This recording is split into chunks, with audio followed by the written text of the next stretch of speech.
Yo guys, kali ini kita bakal lanjut lagi nih komik kembali ke masa lalu untuk membalas dendamnya pada para dewa.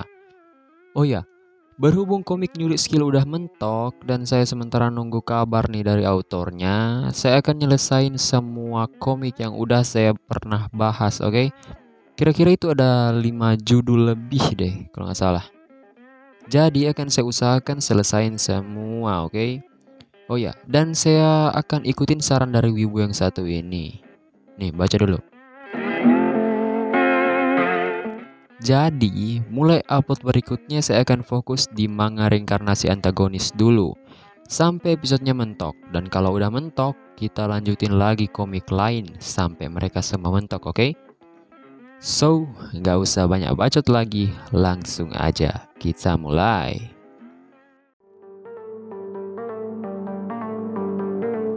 Cerita dibuka dengan Sahaku yang bertanya pada Zephyr tentang pemuja Demon God. Zephyr pun bergumam dan menjelaskan bahwa tidak ada yang lebih mengenal para pemuja Demon God selain dia. Para pemuja Demon God ini merupakan orang-orang yang memuja Tartaros sang Demon God dan akan membawa manusia pada kehancurannya. Sementara itu, Sahaku berkata bahwa dia memiliki insting yang sangat kuat dan dia merasa bahwa Zephyr sangatlah berbahaya. Sontak dia meminta Zephyr untuk menjawab seluruh pertanyaannya. Zephyr pun mengiyakan itu, tapi dia memiliki satu syarat. Katanya dia akan mendengarkan itu ketika mereka semua berpindah ke tempat yang lebih sepi. Dengan alasan agar Sahaku tidak malu dan tidak kehilangan kehormatannya. Maksud Zephyr di sini, dia bakal ngalahin Sahaku ini dan anak buahnya, tapi supaya Sahaku nggak malu, dia nyaranin untuk pindah ke tempat yang lebih sepi karena lo tahu di sini kan rame gitu loh. Sahaku yang mendengar itu kesal dan berkata bahwa akan lebih baik orang-orang melihatnya atas tindakan yang akan dia lakukan pada Zephyr. Dan tanpa banyak bacot, Sahaku langsung mengaktifkan skillnya yaitu Red Field. Kegunaan skill ini kayak ngasih buff itu ke orang yang dipasangin ini skill. Maksudnya orang yang berada dalam zona skill ini dan ditaruh skill tersebut, oke? Zephyr yang melihat itu langsung memasang sebuah kuda-kuda yang mirip seperti kuda-kuda Wing Chun. Sahaku sontak langsung melancarkan serangannya pada Zephyr. Zephyr pun dengan santainya menangkis semua serangannya, dan karena semua serangannya ditangkis, Sahaku langsung menyerang titik keseimbangan Zephyr yaitu kakinya. Tapi itu tak berhasil. Dia kaget karena kaki Zephyr kokoh bagaikan pipa baja. Zephyr yang melihat dia bengong langsung dengan cepat menabuk-nabuk wajahnya hingga dia pingsan seketika. Tapi tiba-tiba si badak yang doyan main rantai langsung menyerang Zephyr dengan bolanya. Tapi seperti biasanya, semua serangan yang dilancarkan pada Zephyr ditangkis semuanya dengan sangat mudah. Tapi karena pengaruh skill Redfield masih aktif, tangan Zephyr terikat oleh rantai si badak. Dan tiba-tiba Zephyr diserang oleh Sahaku sampai menggores badannya. Sahaku lalu memanfaatkan skill Redfield-nya untuk menambah defense dan kecepatannya. Lalu menyerang Zephyr secara membabi buta dengan kecepatannya yang sangat cepat. Sahaku yang sedang asik ngebacot karena semua serangannya masuk, tiba-tiba langsung mendapatkan tabokan super dari Zephyr yang membuat Sahaku memang benar-benar pingsan di tempat sekarang. Karena Zephyr sudah sangat kesal dengan rantai dan bola si badak, dia langsung menariknya dengan seluruh kekuatannya dan memukul semua sisa-sisa anak buah dari Sahaku, termasuk si badak yang membuat mereka semua benar-benar kalah. Sahaku yang ternyata masih memiliki sisa kekuatan kemudian bertanya siapa sebenarnya Zephyr. Tapi Zephyr dengan misteriusnya berkata, "Kau tak berhak untuk tahu." Setelah itu terlihatlah seseorang yang ternyata dari tadi sudah mengawasi Zephyr dari dalam gedung. Dia berbicara seolah-olah dia mengenal Zephyr dan berasumsi jika Zephyr dikirim oleh seseorang untuk mengincar mereka. Di sini saya nggak terlalu paham kenapa ini orang memakai kata kami. Mungkin si rambut merah ini punya semacam organisasi gitu atau gimana, saya juga nggak terlalu paham. Oke, lanjut. Zephyr yang sudah selesai mengatasi mereka lalu pergi dari situ sambil memikirkan rencana selanjutnya. Tapi tiba-tiba dia jatuh karena terkena mana freezing akibat menggunakan jurus tadi. Mana freezing ini kayak sesuatu yang dialami player ketika mana mereka mencapai angka 0 atau habis. Kemudian muncullah spirit Psylocke, yaitu spirit yang berada langsung di bawah wewenang Uzra, sang dewa pinjaman. Karena mana Zephyr mencapai angka 0, maka skill Wall of Iron-nya akan diambil. Oke, kalian mungkin bingung kenapa bisa kayak gini, oke? Jadi sini mari saya jelaskan. Jadi, skill Wall of Iron ini merupakan pedang bermata dua. Kan kegunaan dari skill ini tuh nahan sebagian besar dari damage kan? Tapi ternyata semua damage tadi itu dikumpulkan dan dihitung dan juga akan dibalikin secara bersamaan ke tubuh pengguna skill ini jika mananya mencapai angka 0. Singkatnya gitu. Zephyr yang sedang dalam bahaya ternyata sedang disaksikan oleh sang dewa pinjaman Uzra. Spirit Psylocke pun memulai mengakumulasikan semua damage yang diterima Zephyr tadi. Kemudian mulai menghitung mundur untuk mengembalikan semua damage-nya secara bersamaan. Sementara itu, tubuhnya terasa sangat berat, lalu dia pun jatuh karena situasi yang sudah sangat gawat itu. Karena hitungan sudah semakin dekat, dia langsung menggigit perban di tangannya yang ternyata terdapat sebuah recovery potion darurat. Kemudian hitungan mundurnya pun selesai bersamaan dengan Zephyr yang telah meminum potion itu. Tak diduga, Zephyr pun selamat karena mananya sudah tidak lagi berada di angka 0. Spirit Psylocke pun menghilang secara tiba-tiba. Zephyr pun tertawa lega karena telah melewati situasi itu. Kemudian menyampaikan salam khasnya pada Uzra, sang dewa pinjaman. Uzra yang melihat itu kemudian sangatlah marah pada Zephyr. Tiba-tiba Zephyr pun membuka matanya dan baru menyadari ternyata dia pingsan. Tapi anehnya dia terbangun di tempat yang tidak dia kenali. Seketika sang sister muncul tepat di hadapan Zephyr yang ternyata sekarang ini sedang diikat di sebuah tempat tidur. Oi, ini mau diapain Zephyrnya woi? Oke. Zephyr kemudian bertanya pada sister, apa maksudnya ini? Bisakah kau menjelaskannya? Sang sister kemudian menjelaskan bahwa masa pinjaman sebelumnya sudah terlambat 1 jam. Tiba-tiba sang sister mengambil sebuah pisau lalu mengarahkannya tepat di mata Zephyr dengan menggunakan mode yandere-nya dan berkata, "Kapan kau akan melunasinya?" Zephyr kemudian meminta waktu lagi dan berjanji akan membayarnya ketika uangnya telah diberikan. Sang sister yang sangat marah tak terima akan hal itu, kemudian langsung memanggil 2 orang om-om di belakangnya dan menyuruh mereka memotong jari Zephyr. Karena situasi yang sudah sangat gawat, Zephyr kemudian berusaha mengingat sesuatu dan secara tiba-tiba dia langsung menyebutkan hal itu. Sister yang mendengar itu pun dengan tiba-tiba menyuruh mereka untuk berhenti dan langsung bertanya, siapa sebenarnya Zephyr ini? Seketika itu, sister langsung menyuruh kedua om-om tadi untuk keluar dari ruangan secepatnya. Setelah dia memastikan sudah tidak ada orang, sister kemudian bertanya tentang nama yang disebutkan Zephyr tadi dengan posisi yang GG gaming, guys ya. Sontak Zephyr tersenyum dan memberitahukan identitas asli dari sang sister yang ternyata merupakan seorang broker dungeon dan mayat monster. Sister yang mendengar itu kaget, bagaimana bisa Zephyr tahu dengan identitasnya? Zephyr pun berkata, bisakah kau melepaskan ikatanku dulu? Rasanya sedikit aneh berbicara dengan posisi seperti ini. Dan mari kita bicarakan sesuatu yang lebih produktif.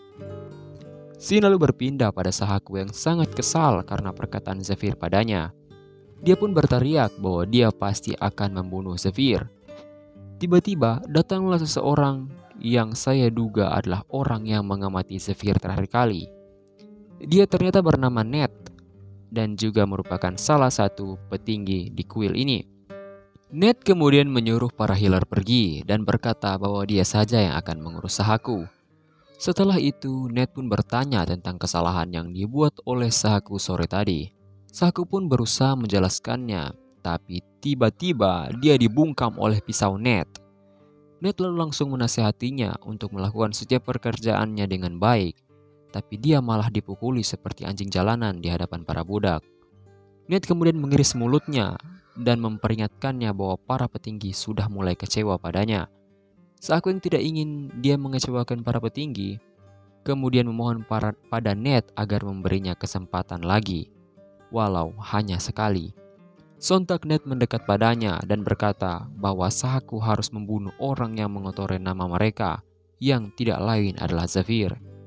Setelah selesai mengatakan itu, Ned melemparkan sesuatu pada Sahaku, yang ternyata merupakan senjata para penganut Demon God. Ned ternyata menyuruh Sahaku menggunakan itu untuk membunuh Zephyr sebagai pilihan terakhirnya, dan dia pun pergi dari situ. Sahaku yang telah diberikan kesempatan lagi kemudian tertawa dan senang karena hal itu. Dia pun berjanji akan membunuh Zephyr walau harus menggunakan item terkutuk ini. Sementara itu, Ned lalu menyuruh anak buahnya untuk mengawasi Sahaku agar dia tak melakukan suatu hal bodoh. Ternyata Ned merupakan salah satu penganut Demon God.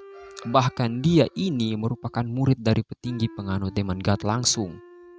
Para penganut Demon God ini ternyata berencana untuk mencuri item yang akan didapatkan di Raid Dungeon yang akan dilaksanakan bulan depan. Ned juga menyuruh anak buahnya untuk memeriksa latar belakang Zephyr, karena ternyata seni bela diri yang digunakan Zephyr tadi berasal dari sektenya. Dia tahu bahwa orang-orang yang bisa menggunakan seni bela diri itu hanyalah masternya sendiri dan keempat saudaranya. Ned kemudian berasumsi bahwa jikalau Zephyr dikirim oleh masternya, kenapa masternya tidak memberi kabar? Karena hal itu, dia pun mencurigai Zephyr. Dan jika Zephyr ternyata tidak berada di pihaknya, dia harus dengan cepat membunuh Zephyr.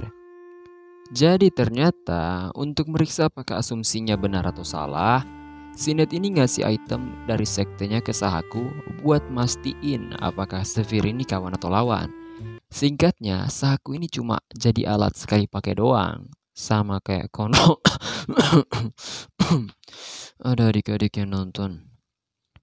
Scene kemudian berpindah pada Sister yang sangat gugup karena kehebatan dari Zephyr, hingga mendapatkan sang predator.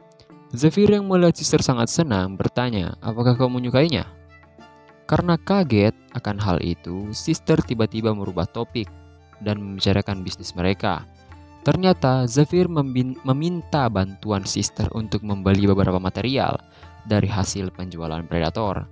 Tapi karena uangnya tak cukup, Sister meminta 3 predator tambahan agar uangnya cukup. Zephyr pun mengiyakan hal itu dan berkata, apakah Sister juga bisa mengabulkan satu permintaanku? Nah, cerita berlanjut dan terlihatlah kelompok Zephyr yang sedang duduk di satu meja, yang nampaknya sedang mengadakan acara penyambutan untuk Zephyr. Gojek lalu memperkenalkan dirinya lagi. Dan setiap anggotanya termasuk Zephyr juga dia perkenalkan, oke? Di sini saya nih sedikit ragu, ini pesta atau sidang skripsi, kok semua orang pada tegang. Ini dan situasi ini malah makin awkward loh di antara mereka.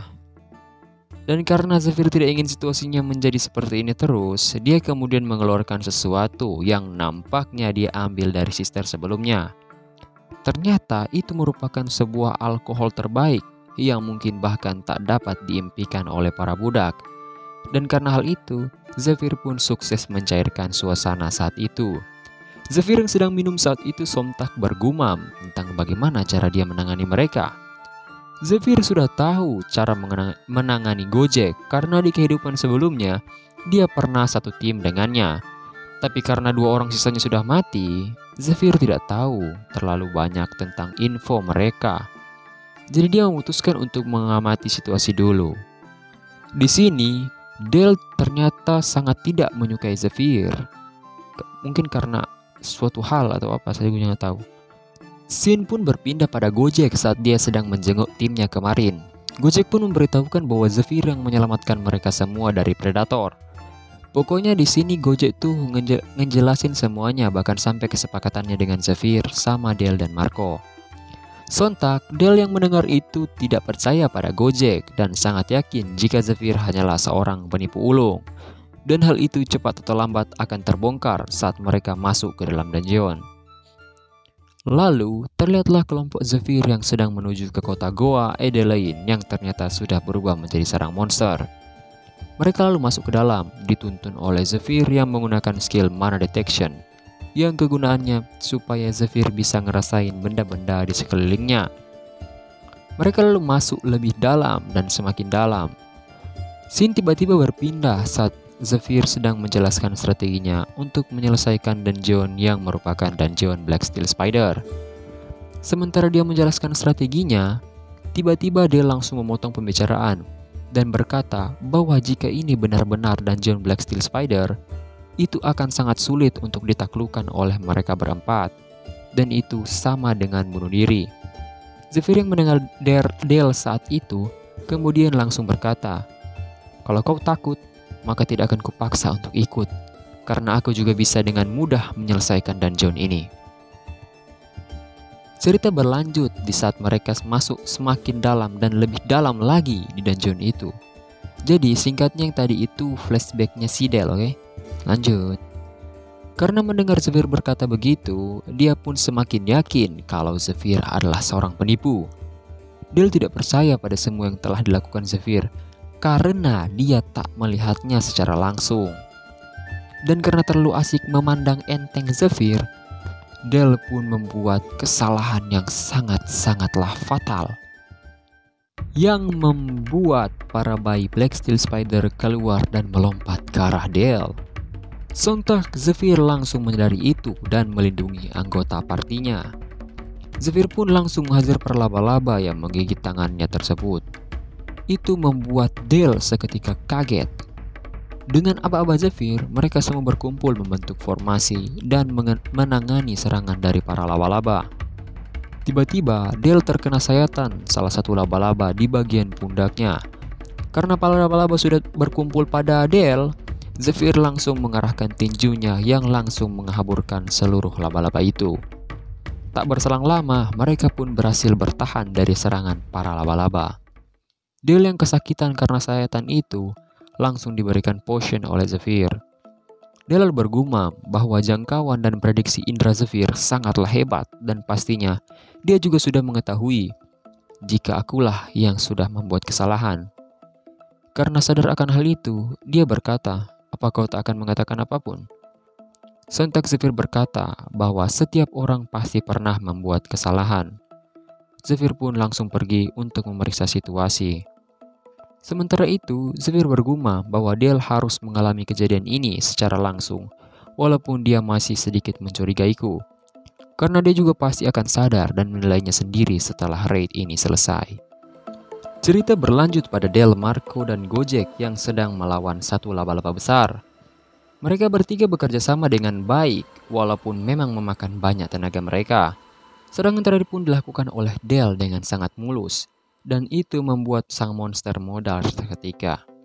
Zephyr yang melihat hal itu lalu berkata bahwa kerja sama mereka lumayan. Walaupun sebenarnya sebagian besar dari laba-laba itu dimusnahkan oleh Zephyr sendirian. Mereka yang sangat penasaran bagaimana bisa Zephyr menjadi sangat kuat, bertanya siapa guru Zephyr. Karena itu Zephyr kemudian teringat pada sosok gurunya yang sangatlah misterius. Zephyr kemudian berkata bahwa sekarang kita tinggal menangani ruang bosnya saja. Dia pun pergi ke salah satu laba-laba dan memotong kaki laba-laba itu dengan tujuan menjadikannya sebagai sebuah senjata. Dia kemudian berkata bahwa mereka bertiga hanya cukup sampai di sini dan tunggulah di luar. Sontak mereka kaget dengan kata-kata Zephyr. Karena Gojek yang adalah seorang penakut, dia bergumam dan mengiyakan kata-kata dari Zephyr. Marco yang mendengar itu langsung merasa keberatan dan berkata, seharusnya mereka juga membantu Zephyr sampai akhir. Gojek pun kaget dengan ucapan Marco. Tiba-tiba, Dale juga setuju dengan ucapan Marco yang membuat Gojek tambahlah cemas. Karena mereka berkata begitu, Zephyr pun berkata, nampaknya kalian salah paham. Kalian akan kuberikan tugas masing-masing di luar sana. Gojek pun menangis karena hal itu. Zephyr sampai di ruangan sang ratu yang ternyata dijaga ketat oleh beberapa Knight Spider. Dengan cepat, Zephyr maju dan mengeluarkan beberapa kantong tepung dan langsung melempar itu ke arah Knight Spider. Setelah itu, dia langsung mengeluarkan crossbow dan menembakkan crossbow itu yang mengarah langsung ke tameng dari laba-laba. Karena hal tersebut, terciptalah sebuah percikan yang menyebabkan ledakan debu di situ. Zephyr pun lari dari sana, karena dia tahu sang laba-laba pasti tak akan semudah itu untuk mati. Sontak semua Knight Spider tersebut langsung mengejarnya dengan sangat cepat. Namun tiba-tiba, salah satu laba-laba itu terkena jebakan jaring yang ternyata sudah dipersiapkan dari awal oleh tim Zephyr. Seketika Zephyr langsung menghindari jebakan itu dan mengeluarkan senjatanya yang merupakan kaki laba-laba sebelumnya, yang kemudian langsung digunakannya untuk menyerang laba-laba itu. Tapi tiba-tiba keluarlah sang ratu laba-laba yang langsung mengejar Zephyr dan juga langsung disusul oleh racun yang tiba-tiba dia semburkan pada Zephyr. Karena racun itu sangatlah berbahaya, dikutip dari kata-kata sang Poison King, dia langsung menghindari racun itu. Sontak mereka pun langsung mengambil ancang-ancang karena ratu laba-laba telah keluar dari sarangnya. Zephyr yang melihat kesempatan dengan sigap langsung mencincang mata sang ratu, yang membuat dia malah tambah marah. Mereka pun bersiap untuk melawan sang ratu saat itu juga, dengan hanya bermodalkan keberuntungan semata. Karena sudah dihadapkan dengan situasi yang sangatlah gawat ini, mereka bertiga pun dengan terpaksa melawan sang ratu.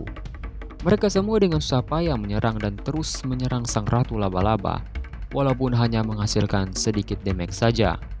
Tapi karena Zephyr memberitahukan kelemahan dari sang ratu, mereka semua terus menyerang titik yang sama dengan bantuan Paralyze Potion sebagai harapan terakhir mereka. Karena sedikit kecerobohan Del, sang ratu langsung menembakkan jaringnya pada Del saat itu juga. Tapi tidak semudah itu Ferguson. Zephyr langsung menghantam sang ratu yang membuat jaring itu meleset hingga tidak mengenai Del. Sang ratu yang sangat kesal dengan wajah Zephyr dengan cepat menyerang Zephyr, tapi itu tetap saja tidak berguna. Karena Zephyr menangkis semua serangan sang ratu dengan sangat presisi. Sontak, Del langsung mengingat apa yang dikatakan Zephyr mengenai kebiasaan dari sang ratu. Karena sang ratu terbiasa berdiam diri untuk bertelur, kebiasaan itulah yang membuat itu menjadi kelemahannya. Sang ratu tidak akan bergerak selama pertarungan berlangsung, yang artinya kaki bagian belakangnya merupakan zona aman bagi mereka. Mereka semua yang mengingat itu dengan bersamaan melancarkan serangan mereka ke kaki sang ratu. Sang ratu yang melihat semua serangannya ditangkis oleh Zephyr, kemudian langsung mengangkat beberapa kaki belakangnya yang membuat Gojek sontak ikut terangkat dan terlempar. Sang ratu kemudian menggunakan hampir seluruh kakinya untuk menyerang Zephyr lagi. Sang ratu yang sangat marah dan dendam pada Zephyr saat itu juga berniat untuk menyerangnya menggunakan racun miliknya yang sangat mematikan. Tapi sayangnya itu tidak dibiarkan begitu saja oleh Zephyr. Dia langsung menusuk leher sang ratu menggunakan tangannya dan menarik keluar kelenjar racun itu, kemudian mengikatnya dengan ikat pinggang yang sudah dia persiapkan tadi.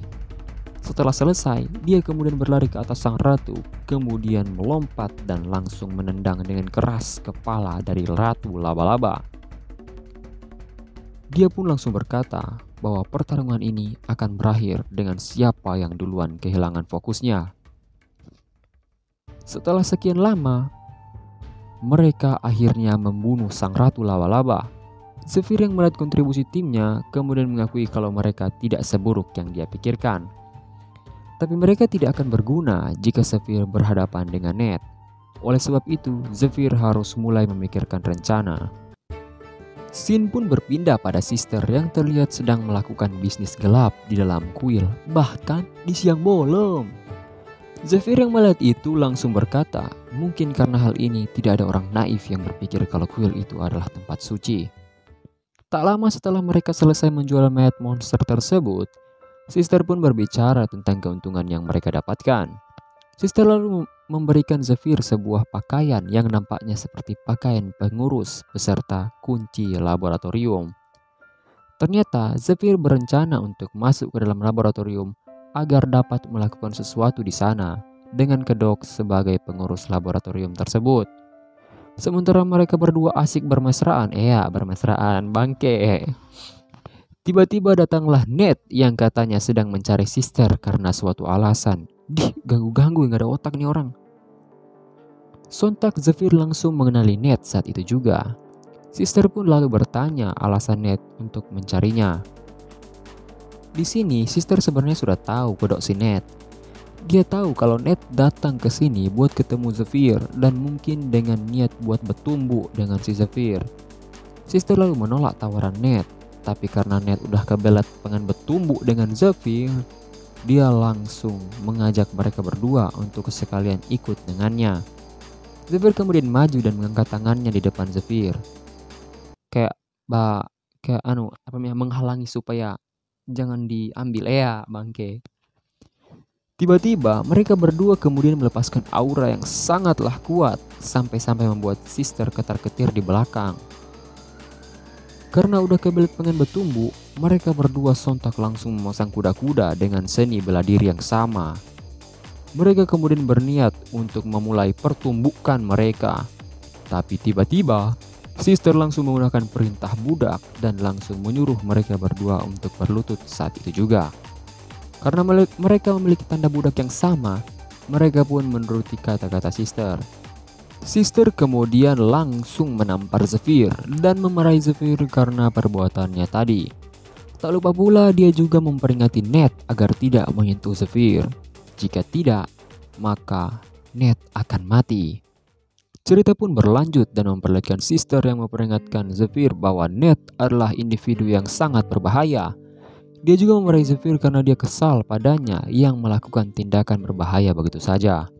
Sister kemudian menghela nafas dengan wajah yang kesal dan lalu memegang bekas tamparannya tadi, lalu berkata bahwa dia tak bisa terus-menerus melindungi Zephyr dan juga menyuruhnya untuk berhati-hati. Waduh, ini apakah ini yang dinamakan cinta ya pribadi? Zephyr pun menyuruh Sister agar dia tak perlu khawatir dan lalu berkata bahwa dia akan pergi ke labo untuk melakukan persiapan. Di saat-saat terakhir, Zephyr pun meminta Sister agar mengabulkan satu permintaannya lagi.